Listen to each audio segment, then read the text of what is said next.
Have you ever felt scared to death of talking in front of a huge group of people, whether it's at work or in front of a group of friends or maybe at a networking event where you're meeting people for the first time? Most people have told me that they are scared to death of speaking in front of a large group. And I'm not surprised, especially if you're introverted or just being in front of a huge group of people tends to freak you out. It can be a really scary experience. So, what we're going to talk about today is how can you give powerful presentations that knock people's socks off, even if you're scared to death. I think that sounds like fun. So, the first thing that I want to talk about, and the most have you ever felt scared to death to talk to a huge group of people? I know that so many of us, whether it's at work, at a networking event, or even in front of a group of friends, it can feel terrifying to speak in front of people. Especially because we're always thinking, am I interesting? Is what I'm saying funny? Are people engaging with me? And especially if you start to notice that people aren't really paying attention, you're like, am I screwing up? So today we're going to talk about how to give powerful presentations that knock people's socks off, even if you're scared to death. So I remember a couple of months ago, I went to this chocolate class because that's what I do in my spare time. And I was so excited. I was like, I love chocolate. I'm going to learn about chocolate and I'm going to make chocolate and it's going to be amazing. So I go to this class and instantly I am bored to death. They were talking for 3 hours about this chocolate. And yes, I wanted to learn. I was ready to learn. I was hungry. But all they kept doing was just spitting fact after fact after fact at me. And I just remember feeling so disengaged.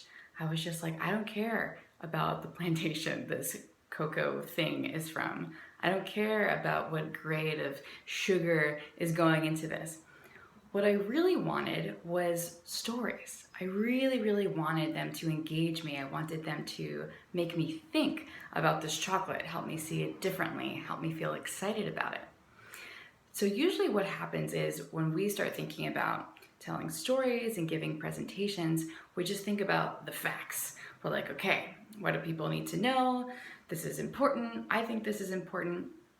But one of the most important things that we miss and that we need more of is to really focus on how can I make this so engaging, so memorable, and make people feel so excited that they want more, that they just can't wait to do whatever it is that I'm teaching them or research more about it or learn more about it. So the real question then is, how do we do that? So of course, facts are important. People need to know certain things about what you're talking about. Again, whether it's for a project or if you're just telling a story in front of a group of people. But today we're just going to talk about one crucial thing to focus on, and it's how can we take these facts and things that you want to say and make them so engaging and so mesmerizing for people to be a part of. So how do you do that? The real thing to think about is how can I take what I want to say and turn it into interesting metaphors, interesting stories, things that are going to make people feel something, whether it's you want to get a laugh out of them or really make them think. A great example is I was recently at a great restaurant, and what they tend to do is they come out with a dish, and again, they like to explain everything that went into it. And I don't care.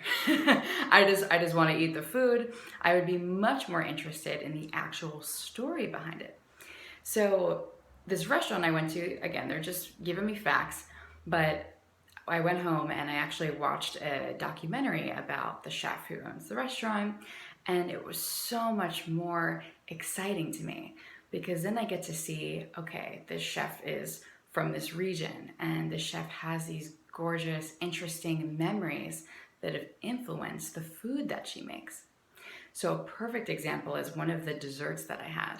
It was this gorgeous, gorgeous wooden box filled with these cocoa nibs and delicious little chocolate ganaches. Like I was just drooling the whole time.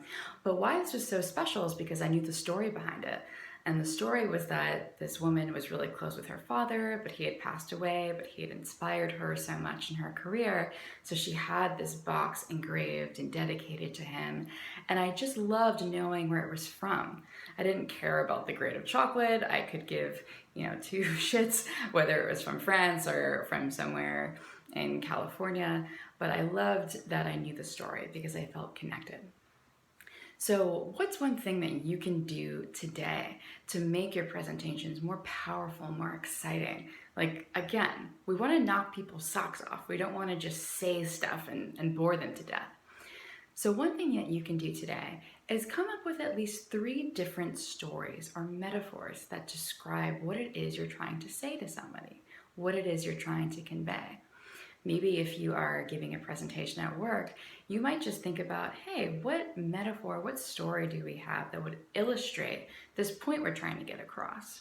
Or if you are going to a networking event, or if you're going to be speaking in front of a group of people, think about what stories from my life are fun or interesting that these people could relate to that illustrate the point that I'm trying to make. What's so important is to remember that stories stick with people. I cannot tell you how many times someone has said to me, oh, I remember that story you told me about blah, blah, blah, and that reminds me of this thing that you taught me or that you showed me. And even today, I'm implementing the same principles where I'm telling you about this chocolate class that I had that bored me to death and that made me think about this, and then this restaurant I went to and the stories behind the food and why that was memorable. So one thing that I want you to try today, 3 stories or metaphors that illustrate the points that you're trying to make in your presentations. I guarantee that it'll make it so much more powerful, so much more engaging for your audience, and they will never forget what you have to say.